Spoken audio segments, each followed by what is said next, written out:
The person who gets first blood, the first person to attack in this game, PostgreSQL themselves have donated some nice swag. They've given me a t-shirt to give out and some posters commemorating the release of 9.1. Navicat has given me one license of Navicat Postgres, which is a pretty sweet piece of software for Mac, Windows, etc. I'm not going to be a salesman here. And I have one free admission to Postgres West, or PG West, I should say. It's happening end of September, 27th to 30th. I thought that was a great prize too. I realize that one's going to be a little bit more location specific. Not everyone might have the ability to travel again in a month.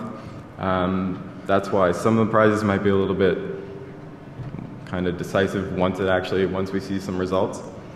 And I've also got an extra $50 American from an anonymous donor who will basically, whoever he sees fit in the game will get it. So those are my prizes. So finally, how do you actually connect to this game? However the hell you want. It's a database on the net. Anything that can connect to the database, be it any language you want, Python, Perl, PHP, Ruby, .NET, Java, TCL, I super don't care. Use it. It's fine. Any database client you feel comfortable with. I'm going to say pgadmin might be your best bet because I know pgadmin has SSL. So I would suggest you use that. But if you're more comfortable with something else, I know Navicat will automatically pipe it through some SSH for you, so that could be useful too. Again, we are at DEFCON. A wall of sheep will be plentiful with Schemaverse accounts if we're not careful, and I'd rather that not happen. So as you can see, under my host, db.schemaverse.com was the super secret host name that you use to connect, and it's just on a regular port of 5432. So, if you want more information, I've got a website, defcon.schemaverse.com, and then I've got some project homes that said it's open source. Now, my talk has ended up pretty fast. I apologize for that. I thought it was going to be too long from yesterday. So I'll kind of talk a little bit more about strategy and how to win if you actually want to. I do know some people who, instead of using my tick or the actual fleet system that I've developed, instead of spending wasted money on that, they actually just write Python scripts instead to run everything for them every minute. Roughly the same thing. You don't necessarily know when the tick ends, but you can always pull the system and find out if there's a new tick. So you can be fairly creative with how you play this game. Since I've got time, I'd love to answer questions if anyone has it. Yeah? How do you find nearby planets? Nearby planets, you can see every planet in the game using the planets table. Well, it's a view. Good question. Oh, sorry. How can you see the question was, how can you see planets within range? And originally there was a planets in range view, and then I realized, well, we can kind of see most things, so I guess it makes sense that you can kind of see most things too. So basically any table or any planet that you want to see is in the view, and you can also see who's conquered it. So if you want to be a jerk and target one of your friends, then you can go find what he's got and go attack it. Other questions? Over there? Sorry? Yes. You can conquer another player's home system if it's within range. Now keep in mind, most of the planets were developed very close to the center, and then as you get out of the kind of center area of the map, then it becomes more and more sparse. So your home planet, it might actually be impossible to find. If you upgrade the ship speed completely, it might still be impossible to get to another planet.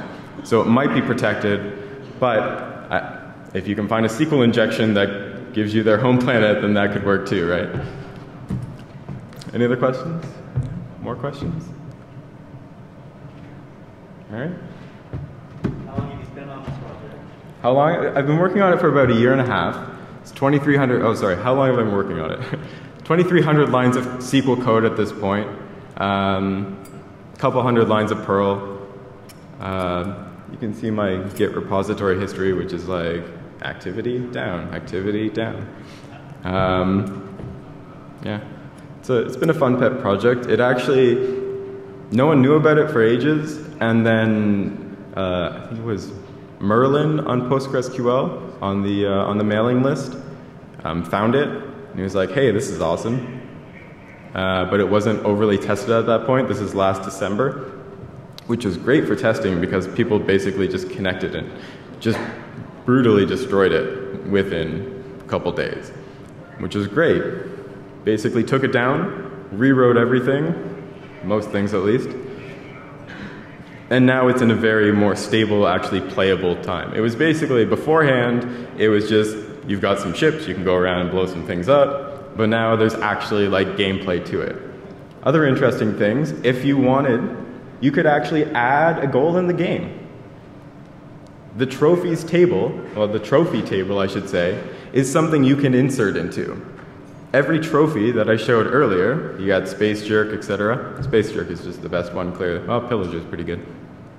Anyways, any of those are just SQL statements again, just like the fleet system, except these ones have a little bit more control because they can actually go into all the tables. Your player can only see the views most of the time, but the trophies can see every table there is. So, if you want to make up a trophy, you can actually add it into the game, and if I allow it, because there's nothing ridiculous in the code, then it will become a trophy that will get calculated out at the end of the round. Pretty fun. There's also items in the game. I didn't really talk about it because I haven't had time to create any items. But just like the trophies and the fleets, it's just SQL code that you throw into a table, and you're allowed to insert into the items table.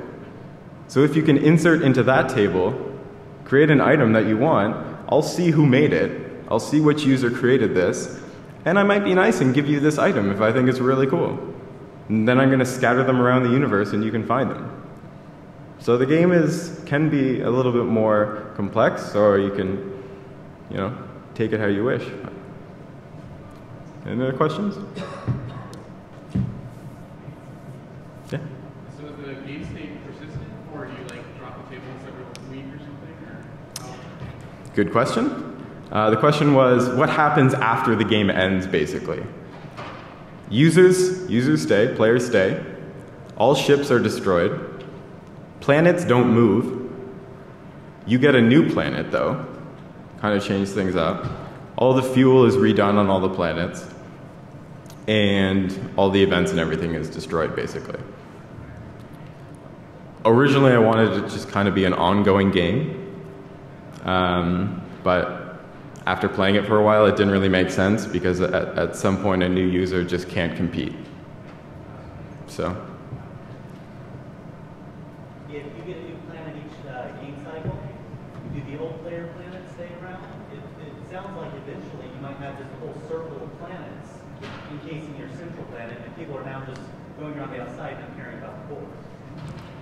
That would be kind of interesting in its own way. The question was, what happens at the end of a game when basically planets are re-given out, but you do lose your original home planet, which I didn't specify. Yeah. Okay. No? Question? All right, well, I guess I'm done early, but if you do have any further questions that you wanted a more intimate space, QA room 4, I believe, is my room. I'll be happy to answer any questions you have, talk strategy, or if you want to complain about Move to me, that's fine too. I hope you come to the contest area and sign up for the game. I'd love for this to become successful, and I'd love to bring it back to DEFCON 20. I think that would be fantastic. So, anyways, thank you for coming.